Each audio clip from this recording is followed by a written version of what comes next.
지금 광야를 이스라엘 백성들이 지금 향하여 가는 경로이지요.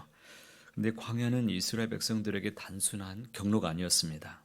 그것은 하나님과 함께 사는 법을 배우는 훈련의 장소였습니다. 하나님은 구름 기둥과 불 기둥으로 친히 그들 가운데 거하셨고 성막은 그 진영의 한가운데 세워졌습니다. 그런데 오늘 읽은 말씀은 그 아름다운 동행의 이야기 한가운데 매우 구체적이고 때로는 불편한 이 규례들을 우리에게 담고 있습니다. 부정한 자를 내보내는 규정, 그리고 죄를 자복하고 배상하는 규정, 그리고 아내의 부정을 의심하는 남편에 관한 낯선 규례까지 얼핏 보면 서로 무관해 보이죠. 하지만 오늘 말씀을 깊이 묵상해 보시면 하나의 질문을 우리가 만나게 됩니다. 하나님이 함께 거하시는 공동체, 하나님이 머무시는 그 장소, 이런 곳은 어떤 곳이 되어야 되는가? 이것을 우리 마음편에 우리가 새길 수 있습니다. 하나님의 첫 번째 명령이 무엇입니까? 부정한 자를 진 밖으로 내보내라는 말씀이었습니다. 나병 환자, 유출병자, 시체를 만진 자, 이 세 부류는 레위기의 정결법에 따르면 반복적으로 등장하는 부정의 대표적인 사례들입니다. 현대인의 눈으로 보면 이것은 차별 또는 배제처럼 느껴집니다. 그러나 본문이 말하는 이유를 우리가 주목해야 됩니다. 3절 중반절에 그들이 진영을 더럽히게 하지 말라. 내가 그 진영 가운데에 거하느니라. 이것은 혐오가 아니었습니다. 하나님이 함께 거하시는 공간을 지키기 위한 질서입니다. 여기서 우리가 배워야 될 것이 있습니다. 거룩한 공동체는 저절로 유지되지 않는다는 것입니다. 이것은 의식적인 돌봄과 분별을 우리에게 요구합니다. 고린도전서 3장 16절에 너희가 하나님의 성전인 것과 하나님의 성령이 너희 안에 거하시는 것을 알지 못하느냐.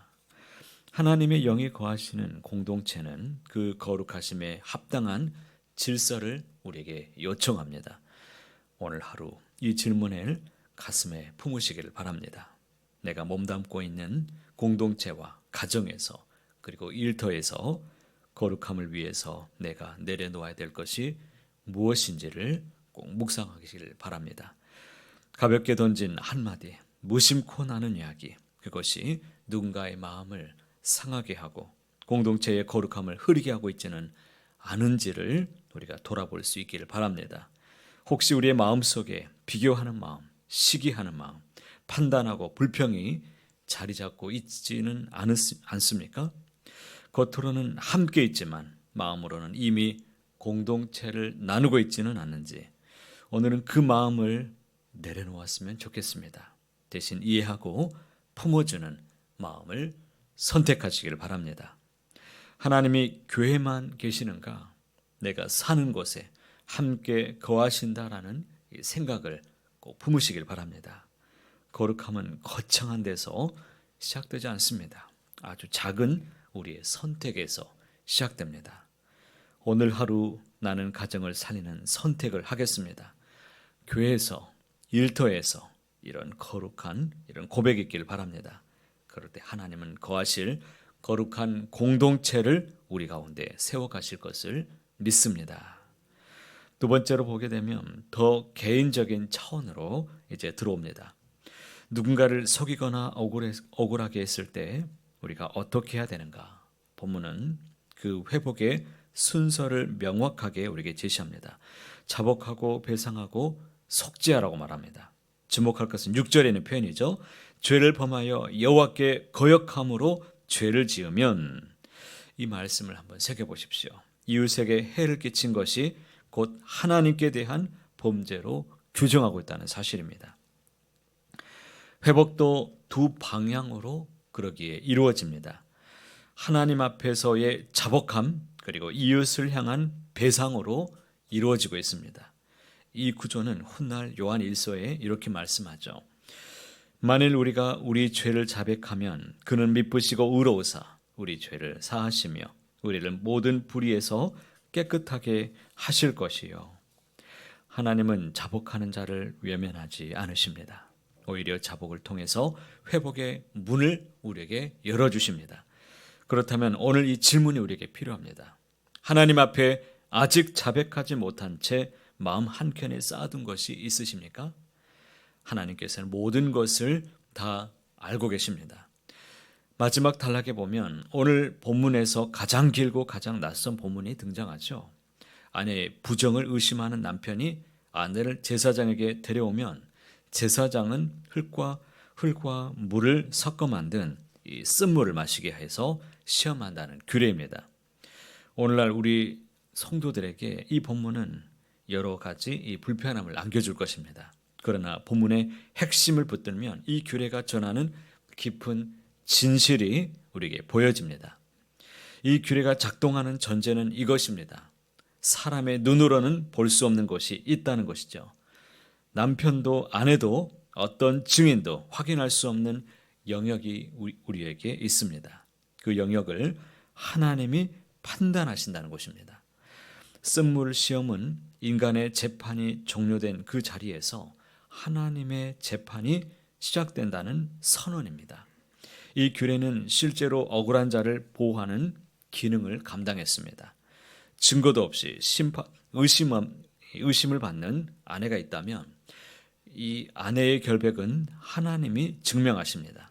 하나님의 감찰하심은 심판의 도구이기 전에 약자를 향한 신원하시는 하나님의 약속이었습니다. 여호와여, 주께서 나를 살펴보셨으므로 나를 아시나이다. 하나님이 모든 것을 아신다는 이 사실이 그것이 두렵게 느껴집니까? 아니면 위로가 되십니까? 죄를 숨기고 있는 자에게는 그것이 두려움일 것입니다. 그러나 억울하게 고난을 당하는 자에게는 그것은 가장 큰 위로가 될 것입니다. 나의 사정을 하나님이 아신다. 이것은 광야를 걸어가는 모든 성도들에게 살아있는 소망이 될 것입니다. 오늘 말씀은 세 가지 방향에서 하나의 진실을 만납니다. 하나님은 공동체 안에서 보이는 것을 다루십니다. 부정함을 구별하시고 거룩한 질서를 세우십니다. 하나님은 관계 안에서 고백되는 것을 다루십니다. 자복하는 자에게 회복의 길을 열어주시는 분이십니다. 하나님은 아무도 모르는 숨겨진 것도 다루십니다. 인간의 눈이 닿지 않는 곳까지도 그분의 공의가 다 미치십니다. 하나님이 오늘도 우리 가운데 거하신다는 사실을 기억하며 기도하시기를 바랍니다. 주님 앞에 정직하게 서시기를 바랍니다. 오늘도 거룩함을 선택하시고 어떤 사정에 있든지 주님께 모든 것을 맡기시길 바랍니다. 하나님은 우리의 삶을 통해 거룩하심을 드러내시기를 원하십니다. 오늘도 하나님의 손에 맡기시는 귀한 날 다 되시기를 간절히 소원합니다. 하나님이여, 나를 살피사 내 마음을 아시며 나를 시험하사 내 뜻을 아옵소서. 내게 무슨 악한 행위가 있나 보시고 나를 영원한 길로 인도하여 주옵소서. 오늘도 우리 가운데 거하시는 주님을 찬양합니다. 우리의 삶을 살피시는 주님 앞에 숨김없이 정직하게 서게 하여 주시옵소서. 상한 관계 속에서는 자복의 회복의 은혜를 우리에게 허락하여 주시고 아무도 모르는 우리의 자리까지도 주님께 맡기며 살아갈 수 있도록 주관하여 주옵소서. 말과 마음 또 선택 속에서 주님의 거룩하심을 드러내는 복된 인생이 되도록 인도하여 주시옵소서. 우리의 가정과 교회와 또 일터가 주님이 기뻐하시는 아름다운 공동체가 되게 하여 주시옵소서. 우리 주 예수님의 이름으로 간절히 기도하옵나이다. 아멘. 오늘도 주신 말씀을 붙잡고 기도하시기 바랍니다. 오늘은 선교사님들 또 그들의 또 가정을 위해서 또 우리가 섬기는 미자립 교회를 위해서 기도하는 날입니다. 특별히 전도와 선교를 위해서 기도하는 날인데요. 위해서 꼭 기억하시고 기도하시기 바랍니다. 여러분 가지고 오신 기도 제목 가지고 오늘도 기도하시다가 은혜로 풍성한 날 다 되시기를 간절히 소망합니다.